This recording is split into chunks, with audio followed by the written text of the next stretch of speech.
Brought to you by V-Guard. Narmada statue of unity અને એકતા નગરમાં ભારે પવન સાથે વરસાદ. નર્મદા સાગબારા ડેડિયાપાડા વિસ્તારમાં પણ વરસાદ. રાજપીપળા શહેરમાં વાતાવરણમાં પલટો.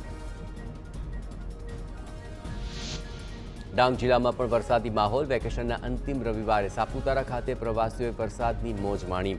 સાપુતારા તેમજ ઘાટમાર્ગ અને તળેટીના ગામોમાં વરસાદથી વાતાવરણમાં ઠંડક.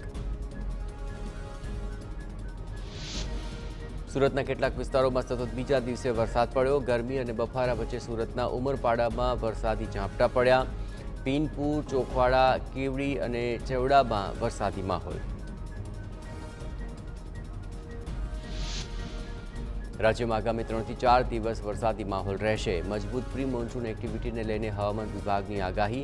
દક્ષિણ ગુજરાત અને મધ્ય ગુજરાતમાં વરસાદનું અનુમાન. ઉત્તર ગુજરાત અને સૌરાષ્ટ્રમાં હળવો વરસાદ પડી શકે છે.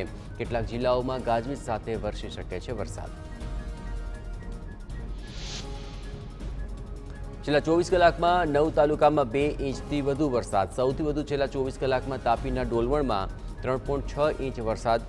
તાપીના વાલોડ તાલુકામાં 3.2 ઇંચ વરસાદ નોંધાયો. વલસાડના ધરમપુરમાં અને અમરેલીના બાબરામાં 3.3 ઇંચ વરસાદ.